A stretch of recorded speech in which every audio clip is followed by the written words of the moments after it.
đầm nại chỗ chả cá sái má chlong cắt chả cá American nổ á sao mai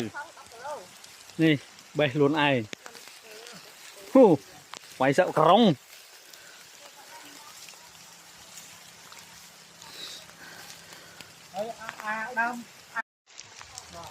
đây camera đây cá thú rền